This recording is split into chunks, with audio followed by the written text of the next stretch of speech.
একটা প্রকাণ্ড পাথর বসানো সিঁড়ি উঠে গেছে দোতলার দিকে। সেই সিঁড়ি ধরে ওপরে ওঠার পর দক্ষিণের একটি খোলা দরজা লক্ষ্য করে কুণ্ডু মশাই এগিয়ে গেলেন। শুনতে পেলাম একজন নরম স্বরে বলছে, কি হলো পদ্ম, তুমি এরকম করছো কেন? আমি তো তোমায় কোনো কিছুতে অভাব রাখিনি। আমাকে তো বলো কি হয়েছে তোমার। কুণ্ডু মশাই একটা কাশি দিয়ে বললেন, জিতেন, একটু দরকার আছে ভাই। এই কথা শুনে একজন বছর 30-এর যুবক ঘর থেকে বেরিয়ে এলো। তার চোখে মুখে হতাশা ও অসুস্থতার ছাপ। ধরা গলায় বলল, দাদা বলুন, এনার কথাই তোকে বলেছিলাম। রামজয়পুর থেকে এসে শক্তি মশাইয়ের কথাতেই তো পুজোর আয়োজন করা হলো। উনি একবার বৌমাকে দেখতে চাইছেন। জিতেন বাবু কিছু বলতে গিয়েও থেমে গেলেন।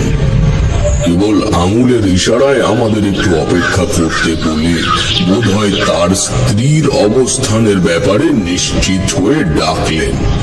আসুন। আমরা ভেতরে গেলাম। দেখি একজন শীর্ণকায় ফ্যাকাশে গড়নের মহিলা ডান পা দিয়ে একটি বালিশ চেপে রেখে দুই হাতের মুঠোয় তার যতটা সম্ভব চুলের অংশ টেনে ধরে শুয়ে রয়েছে। জিতেন বাবু বললেন, পদ্ম, দেখো তোমার সাথে কে দেখা করতে এসেছে। তুমি এদিকে এসো দেখি। বলে আমায় ইশারায় ডাকলেন। আমি ঠাকুরদার দিকে একবার তাকিয়ে জিতেন বাবুর পাশে গেলাম। উনি মুখের ইশারায় আমায় ডাকতে বললেন।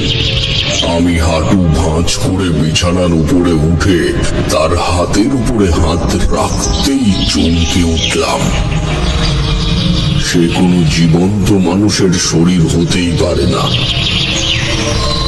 আমি বেশ কয়েকদিন আগে একটা মরা শালিকের ডানা ধরে উঁচু করতে গিয়ে বুঝেছিলাম সে পাখির শরীরের ওজন কেবল পাথরের মতো নয়, দেহের প্রতিটা সচল অঙ্গ প্রত্যঙ্গ পর্যন্ত পাথরের মতো শক্ত হয়ে গেছে। এই মানুষের শরীরে হাত রাখার অভিজ্ঞতাও ঠিক সেই রকম।